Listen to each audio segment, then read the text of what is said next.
Welcome back to the show. Channel 4's recent documentary, Islam, the Untold Story, has caused a storm of protest. The media regulator Ofcom and Channel 4 have received hundreds of complaints.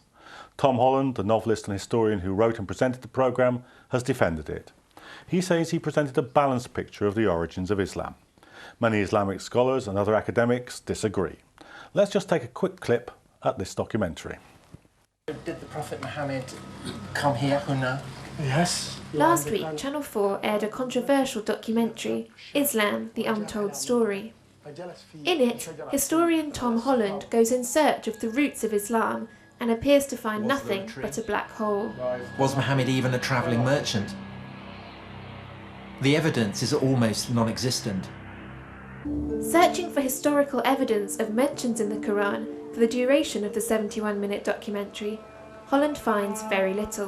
When you read through and through the Quran, what's really striking as compared, say, to the Bible, which is full of allusions to recognisable landscapes that we know, in the Quran, it's an effort to find an allusion to any landscape or natural setting that we could actually pin down.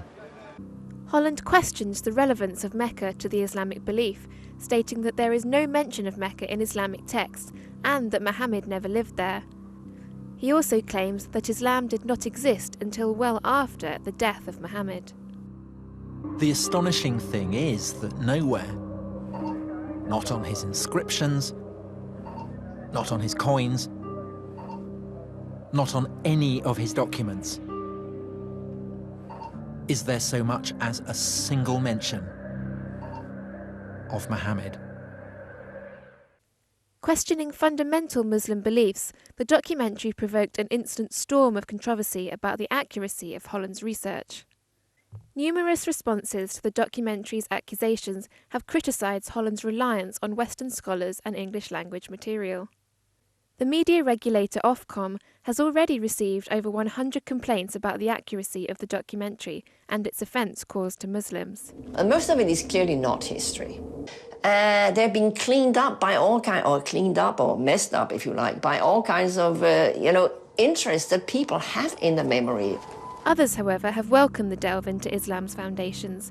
And for most believers, the lack of evidence means little. Tom Holland has written a rebuttal of criticisms made against him, and wrote on Twitter in response, "You win some, you lose some." Charlotte Hawkins for Islam Channel. With me in the studio to discuss the controversy is Dr. Wafiq Mustafa, Chairman of the Conservative Arab Network, Adnan Rashid, a Senior Lecturer at the Islamic Education and Research Authority, and joining us on the phone we have Uthman Latif. We invited Tom Holland and Channel 4, but they both declined. Welcome to the programme. Let's just establish one thing, which people I think will want to know first off. Nobody can have any objection to a historical analysis of the roots of Islam or any other religion. Bismillah ar-Rahman ar-Rahim, alhamdulillah, wassalatu wassalamu ala rasulillah, ma ba'd. Thank you very much for inviting me on this program. Absolutely, you're right. We as Muslims have no objections whatsoever on anyone carrying out an inquiry into the Islamic history or the origins of Islam, for that matter, because it's a historical inquiry and everyone has a right to do that. However, when people like Tom Holland actually ignore evidence, clear-cut evidence, black and white material evidence, and try to make a case for the origins of Islam which cannot be supported by the historical evidence, this is where the problem is. Mm. So, do you feel that this was a useful enterprise, or was it too undermined by its cavalier attitude towards the existing evidence? Well, I think the evidence, if it does not exist, does not mean Islam didn't exist at the time. However, I feel being oversensitive, overactive about someone like Tom Holland book, which I've read. It gave us a weaker image as Muslims. We're unable to tolerate other people's views, other people's reading of history. And I think I have read Islam in Arabic, and I've read a lot in English too. And I think if we do not come forward and debate it ourselves, someone will debate it for us, like Tom Holland. And that's what happened. There is a huge vacuum because of the political Islam and the stigma attached if you're trying to study history of Islam. Like this period of 60 odd years after death of Omar, Hadrat Omar, you'll find it is pretty vague. There was a lot of blood, a lot of civil wars, a lot of people killed from Prophet Muhammad's family by one of the caliphs, Muawiyah. All these sort of things being for political reasons have been swept on the carpet. But if we open it up, I think it'll be very healthy for Islam as a religion. Usman, let me just bring you in. Did you think that the beginning of the debate was a healthy thing to have happened, even if perhaps you found the argument unconvincing that Tom Holland put? Hello? Okay. Perhaps I can put that point to you, because we seem to have lost Usman's connection for the moment. Do you think it's healthy that the debate started, even if you don't like the starting point? In what sense? In the sense that you might disagree with everything that Tom Holland said, but at least it's begun a debate. The debate began with the Muslims themselves. You see, what Tom Holland fails to realize is that the Islamic tradition is very rich. Islamic Hadith tradition, which he neglected in his documentary, is a very rich tradition, and Muslim scholars themselves studied. Muslims were the first people to scrutinize their sources. The Quran itself commands Muslims to scrutinize your sources. The Quran in one of the verse states, when an evil liver brings a news to you, verify it. So every single report originating from the Prophet was verified. There were thousands of people collecting hadiths from the Prophet, which actually comes from the companions of the Prophet, and they was transmitted then to subsequent generations. And when these reports were given to the generation of the 2nd century, the Muslim generations of the 2nd century, they actually scrutinized every single report. In fact, they scrutinized every single word in every single report. So Islamic tradition is a very powerful tradition. One of the biggest problems is with the presuppositions of Tom Holland. He appears to have this presupposition that the Islamic narrative is all false. He hasn't said it clearly in the documentary, but this is how he comes across. If he's saying that Mecca doesn't appear in the historical records anywhere, and he's saying that we don't know whether Muhammad or whether Islam existed in the early 7th century, he is simply ignoring all the Islamic evidence by consequence. So the point here is, what is evidence? This is the question. What is historical evidence? This is a philosophical question, epistemological question. In epistemology, which is the study of knowledge, we know for certain that testimony is accepted as a valid source of knowledge. So if a testimony comes from a trustworthy source, we as humans accept it. For example, most of us haven't seen a child being born. We haven't seen a birth taking place. Most of us here in this office, I'm assuming, haven't been to China, but we accept that China exists because of recurrent reporting of other humans who have told us about China, due to their experience and due to their learning about China. So testimony was accepted and is accepted to this day by most humans as a valid source of information.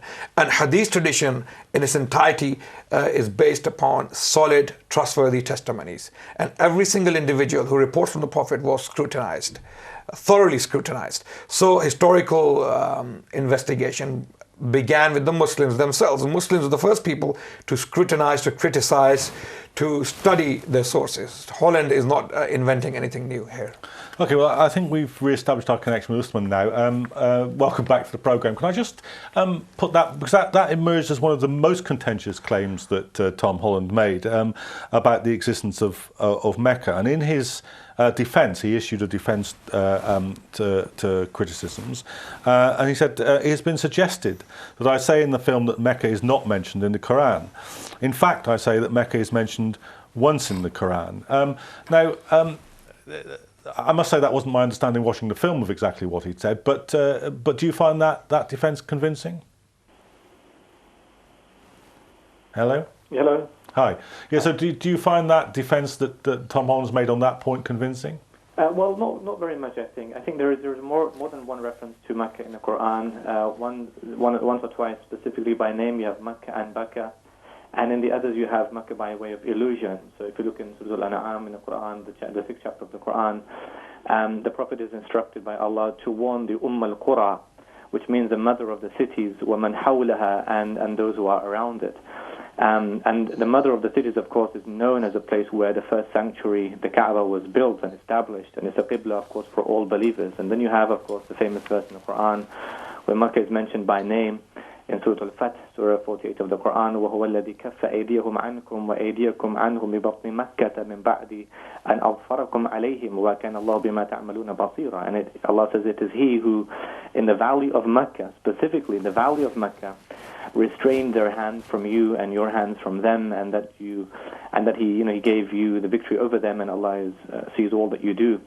And the reason perhaps why Tom Holland was unable to appreciate the specific relevance of Mecca in this verse, although it's mentioned here by name, is the fact that he completely circumvents the whole element of asbab al-nuzul, which means circumstances of revelation. The Quran, of course, was revealed over a period of 23 years based upon circumstances that would take place in Mecca or Medina society.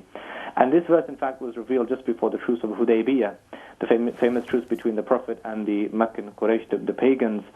And before it was concluded, you had this group of Quraysh fighters, about 30 to 80 of them, who attacked the Prophet's camp, but they were subdued, and then they were taken prisoner. And after the treaty was signed, the men were released. And so here Allah is saying specifically, وَهُوَ الَّذِي كَفَّ أَيْدِيَهُمْ عَنْكُمْ. It's Allah who restrained their hands from you. And where is it? By name, بِبَطْنِ مَكَّةَ, in the valley of Mecca specifically. And then, of course, you have other verses. You have in the 22nd chapter of the Quran, وَلْيَطَوَّفُوا بِالْبَيْتِ الْعَتِيقِ. And again, circumambulation should take place in the ancient house, which is during the tawaf around the Kaaba. Okay. Well, let me just... Just as a last point, because I think in the documentary he did make mention of Bakka, and then he kind of hypothesizes that maybe this is referring to a distinct and different place. And again, I think the problem with Mr. Holland is failure to really appreciate Islamic or even Western scholarship, the bulk of it. Because as the Arabist Philip Hitchie notes that the ba and the meme, the b and the meme are interchangeable in South Arabia. So sometimes it could be Mecca, other times it could be Bakka. So I think that he made a gross blunder in that case. Wafiq, let me just put this point to you. Irrespective of what we might think about that specific debate, isn't there a problem with somebody who's going to make what he obviously knew was going to be a very contentious documentary, who doesn't speak Arabic, as I understand it? I mean, that is a peculiar weakness not to have noticed. I mean, it's as if somebody had decided to make a contentious documentary about England at the same time without speaking A, English, or B, Middle English, for that matter. We would find it odd if they didn't speak Middle English, never mind about any English whatsoever. Well, you can same apply on radical Muslims. Some of them don't speak Arabic at all, and hardly reading about Islam might not amount to 10% from the average reading of someone like myself. So I think this does not deter from the fact that we as Muslims need to open up more. Seems to me, as a Muslim, as an Egyptian, my mother tongue is Arabic, and I've been brought up in a conservative family of Muslims and clerics. I think somehow over the last 30, 40 years, everybody shying away from talking about certain controversial aspects, like the region of Abdul Malik ibn Marwan. Abdul Malik Marwan, this man, he full of controversy. He killed the family of Muhammad. He has built the Dome of the Rock in Jerusalem. He has done a lot of things. Actually, the Quran as well has been written with the way we read it, I think, today. What I want to say, Tahsin, an Egyptian philosopher, He, in 1930, have written something about explaining certain people who undercover or tyrants during the caliphs. There were 60 caliphs in Islamic history, roughly 60.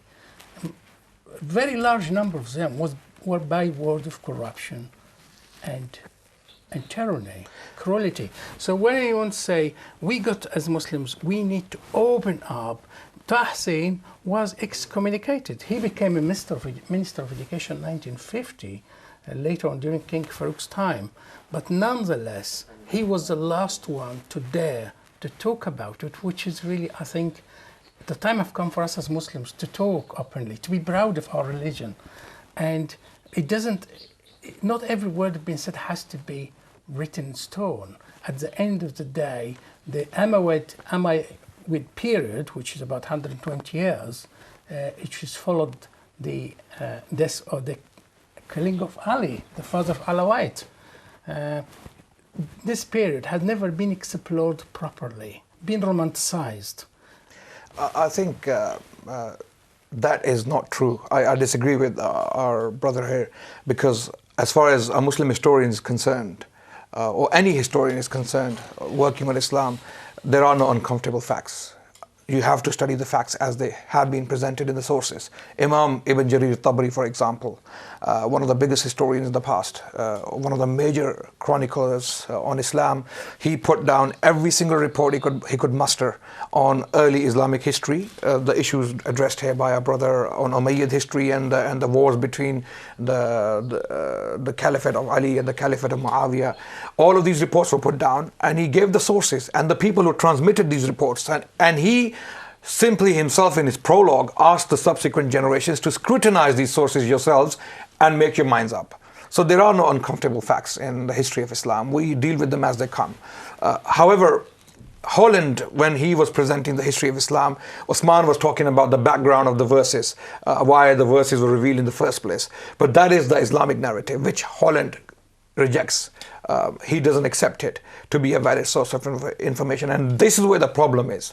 Because when he starts the documentary, if we divorce the Islamic narrative tradition or Islamic hadith tradition from historical inquiry, then we are left with nothing.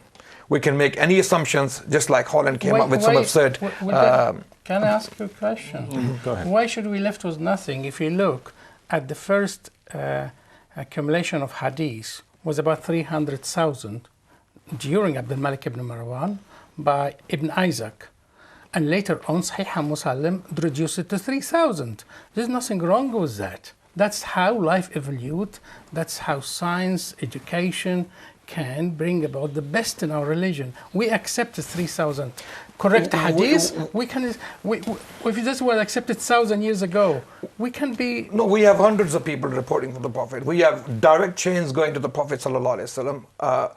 And these chains consisted of real people. For example, Imam Malik bin Anas, who was alive in the 2nd century of Islam. We have a papyri manuscript extant in one of the Austrian... Which year Malik ibn Anas was that? He died in 179. 179. How many years after... he was born in the... Muhammad, peace upon him? He was born in the 94. He was born in the 94, the year 94, and he died in 79. But that's not the point here. The point is Malik was transmitting hadith from a man called Nafi'. And Nafi' was a direct student of a companion of the Prophet Muhammad called Abdullah bin Umar. Abdullah bin Umar was the son of the second caliph of Islam, Umar bin Khattab. Abdullah bin Umar narrated directly from the Prophet. So from the Prophet, the reports go to Abdullah. Abdullah narrates to Nafi. Nafi narrates to Malik. Malik narrates to Imam Shafi'i. Imam Shafi'i narrates to Imam Ahmad. Imam Ahmad narrates to Bukhari. And Bukhari then narrates to 90,000 people. And this is how the knowledge of Islam, the hadith tradition, was disseminated. So if Holland turns a blind eye to this tradition, it is unfair and it is... historically, Let me just bring this one in on that question. I mean, I guess the point that's being made here, and I must say that this was something that struck me watching the programme, is that to compare the amount of written material from religions that originate in predominantly urban and settled communities with the material that emerges out of a more nomadic community it's a curious disjunction to make, isn't it? You would expect there to be more oral tradition. No, of course, and we're dealing essentially with an oral society, and the Quran, of course, is an oral text to begin with. It's Quran, it's a recital, and it was revealed and it was memorized before it was written down, and then it was, of course, written down during that time and afterwards as well. I think one of the dangers of Tom Holland's analysis, and I disagree with one of your guests that we're trying to that we should open up more. I don't think we should give Tom Holland's work any credit like that. I mean, his attempt at a revisionist history based entirely on largely discredited Orientalism. I mean, that's what his work is. And I think the danger as a historian, I could say that the danger with a revisionist history is that you're attempting a very, very large task, and you're running the risk, of course, of circumventing a lot of very accepted, established truths. And, Sure. and one of the main reasons why people attempt revisionist histories is because there's access to new data. But in Tom Holland's report, there was no access to new data, and he's simply regurgitating what has already been established. And I think that one of the things that came to my mind is that you've got to remember that his ideas, of course, which stem from his text In the Shade of the Sword, which was in fact released in the Netherlands before it was released in England, and it was released in Dutch before it was released in English. And it was in fact titled to begin with The Fourth Beast before it was titled In the Shade of the Sword. And it might have tried, in fact, to profit from that Dutch anxiety over Muslim immigrants. And it seems to have a very anti-Islamic or anti-Arabist, or anti-Arabian bias to it. And I think that's the trouble with that. One of the things that Brother Adnan was mentioning a second ago about the importance of hadith is that you have to remember that hadith, of course, have two elements. They have the isnad, which is the chain, and they have the matn, which is the text. And the way that Muslim scholars scrutinize those hadith was with such was very strenuous. I mean, you have the whole element of asma al-rijal, and then you have to know the names, the nicknames, the titles, the parenting, the occupation of everyone who is in that narration, who's narrating the hadith. If the narrator is referred his hadith to another one, then is it possible by time and by circumstance that those two men could have ever met? At the time of hearing the hadith and transmitting the hadith, the narrator, he should have been physically and mentally able and capable of understanding and memorizing or remembering the hadith. The narrator should not have been accused of having lied or given any false evidence, and the narrator should have a good sense of piety and good character and integrity. And I think that by completely circumventing that. Let me just take up one of the points that was made there, because it seems to me an important one, which is this: that nobody here, and I imagine that nobody could possibly object to a historical investigation. Sure. But it does seem to me, and Usman was referring to the situation in the Netherlands, that a historian does have to take account of the context in which this is going to be released. It would be one thing to say I'm going to make an investigation of the factual basis of Judaism in Britain today. It would be another thing to say this in Germany in 1936. Now, I'm not saying that we're in Germany in 1936, but we are in a polarised political situation around the question of Islam. Is that one of the things that concerns you, the context rather than the content? No, as far as I'm concerned as a historian, content is more important to me than the context. Context may have its relevance, but to me as a historian, I have to look at the content. And the content was quite disturbing to me, because there was a massive ignorance of evidence demonstrated in this particular documentary. For example, there are epigraphic records, inscriptions on rocks. Holland simply came out boldly and stated there is nothing, there is a black hole. And this was shocking for me as a historian, because I'm a student of history. I have looked at the evidence, and there is epigraphic evidence from Arabia, dated inscriptions. There is one from the year 24. A man wrote an inscription on this rock, and this man was called Zuhair. He writes, "My name is Zuhair, and I'm writing in the year 24 about Umar bin Khattab, the second caliph." I'm afraid that that's the rock on which we're going to founder, because we've run out of time here. So I'd like to thank all my guests in the studio and my phone guest for joining in this discussion. I'm sure it won't be the last time that we discuss this issue. Thank you very much for watching.